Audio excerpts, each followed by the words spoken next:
What is up, everybody? We're here with Rudy today. One of our local players, been on the grind. Yes, sir. What'd you get? I got 6th place with Infernoble. Yes, sir. Your deck is crazy. Yeah, it's super fun.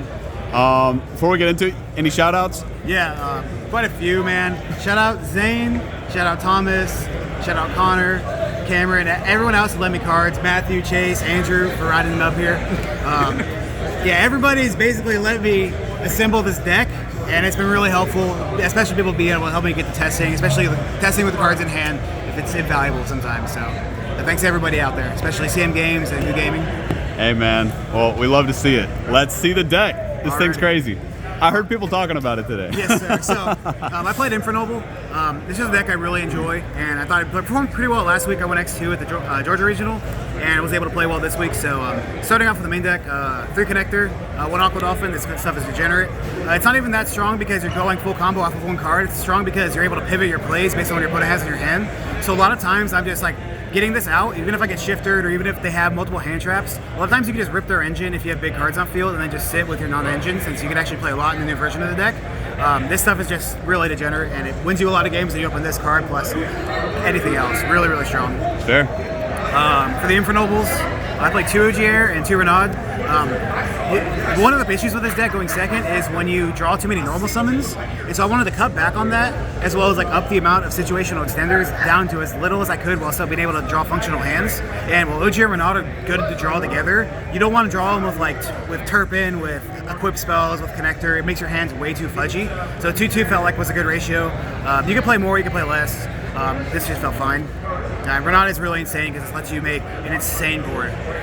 Going on to the one-ofs, I play 1 Turpin, 1 Oliver, 1 Flint, different situational extenders. They all have to have different situations, so you don't want to draw multiples of them, but you also want to have a lot of different ones in your deck because Durendal, Heritage all search for different names, so that means you have a lot of gas in your deck to play through hand traps or to play through boards. The strength of this deck is it's a combo deck that can go second a lot better than the other combo decks in the format while being able to man a lot of non-engine. So these really, really helped, especially Turpin and Oliver, to be able to equip and then be able to special out with Museum. Okay. 1 semi-engine requirement, which is Richard. It summons 1 from the graveyard. It's really good for making Angelica a really strong card. 1 Malgus. Card is ridiculous for the grind game. It gives you like so many edges versus other decks that would play normally slower. You could shuffle 3 back for cost and then draw a card, and you can also do that on your opponent's turn. So you're pot of greeting off this, like kind of like an Infinitrack Tunneler, while shuffling all your engine back in. It's really, really strong. And then one of the biggest brick alive, Gearfried. Card is really insane going second, but sometimes you just draw some really awkward hands, so I don't want to play this anymore more than 1. 2 can be really bad if you draw this with too many bad equips. Can be kind of the issue with this deck, but 1, this card felt really crispy. And on to the spice of the deck. I played 3 Fenrir Spice and then 1 Rise Heart. So you really needed ways to out the cash board, which I played 3 cash today. Being able to have Rise Heart in your deck gives you an in-engine out to the cash board, because I play a Rise Heart in the extra. So this is searchable by Durendal, and doing that basically forces them to have non-engine to answer this, and then you still have 5 other cards to play with. Very, very insane. Being able to rip 24 or less with Connector, being able to search for engine with your Rise Heart, this stuff is really, really broken. That's crazy. Did you ever just search that summon and then slap in a Rise Heart on top of it? Yes, multiple times. That's crazy. I made a 9 material Rise Heart versus a cash opponent today. 9 material with an Appaloosa. That was curtains. That's wild, dude. Yeah. Onto the spells, we play a lot of Rotas. So these all functionally basically the same thing. This gets to the Durendal, which gets you to a bunch of searches. The reason you play less Durendals is because you want to minimize the amount of equips you're drawing. Even though it's a really good card, you have 10 copies of searchers, so you don't want to be playing it to draw that hard by drawing hard this. Museum is also really good because this is how you beat draw. You search this, and then if they draw you, normally you can just play with the grave effects, which is really strong. Heritage, Rhoda, all having grave effects really, really strong. Very, very good. Especially Durendal's second effect, being able to summon from the graveyard comes up a lot. Being able to play around draw, play under draw, by using that effect comes up real good.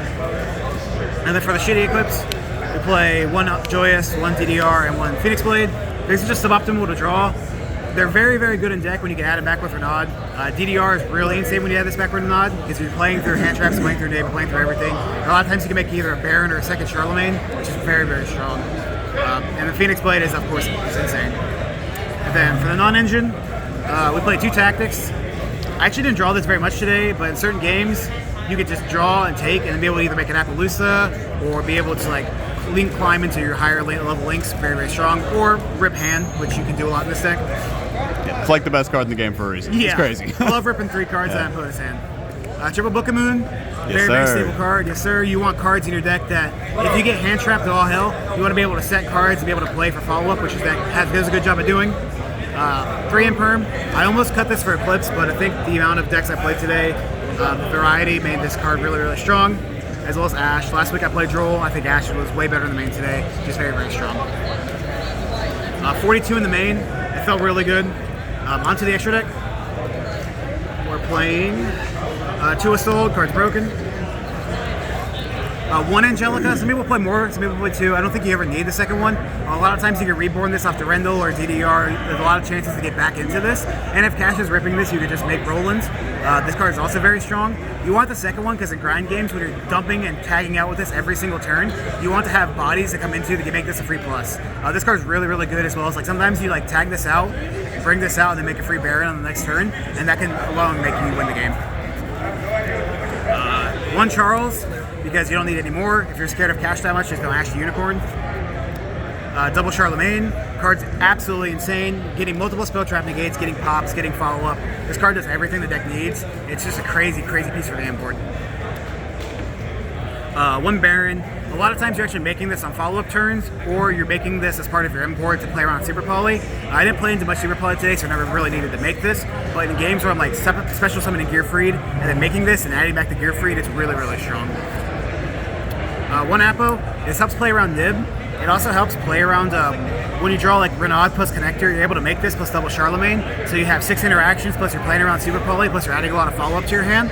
It's really, really insane. This card's really, really goated. 1 of the Bujin Link. So this is a little bit spicy.